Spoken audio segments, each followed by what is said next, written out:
बिस्मिल्लाहिर्रहमानिर्रहीम। अस्सलाम वालेकुम काश्तकार भाइयों, आज की वीडियो का जो टॉपिक है वो राइस में जड़ी बूटियों के हवाले से है कि राइस में जड़ी बूटियाँ कौन कौन सी होती हैं और इनका तदारुक क्या होता है।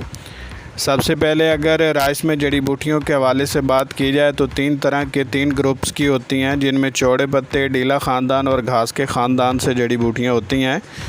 जो चौड़े पत्ते वाली जड़ी बूटियाँ होती हैं उनके पत्ते चौड़े और मुख्तलिफ़ शक्लों के होते हैं, जिनमें दरियाई बूटी, चौपती, मिर्च बूटी, इस तरह की इटसेट हो गई और तांदला वगैरह ये जड़ी बूटियाँ नुमायाँ हैं।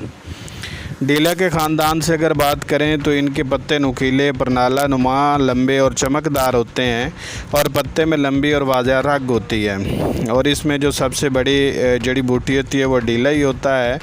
अगर घास के ख़ानदान से बात की जाए तो घास में चौड़े पत्ते, घास के ख़ानदान की जो जड़ी बूटियाँ होती हैं उनके पत्ते जो होते हैं वो चौड़े होते हैं, छोटे होते हैं, पत्ते छोटे होते हैं और नुकीले। बांसी घास, स्वाकी घास, टिड्ढन, खब्बल घास, नड़ू, कलर घास, लम घास, इस तरह की जो हैं जड़ी बूटियाँ घासनुमा ख़ानदान में आती हैं।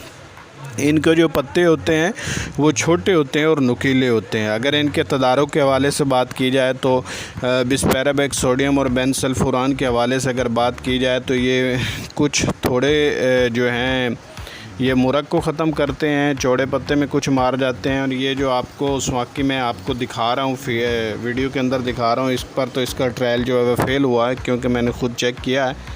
इसलिए ऐसी दवाई का इस्तेमाल करें या ऐसी दवाई का इंतखाब करें जो तीनों ख़ानदान के घास, डीला और चौड़े पत्ते तीनों ख़ानदान की जड़ी बूटियों को ख़त्म करें। अगर आपको वीडियो पसंद आई तो लाइक और शेयर ज़रूर कीजिए। दुआओं में याद रखें। अल्लाह हाफ़िज़। Good bye.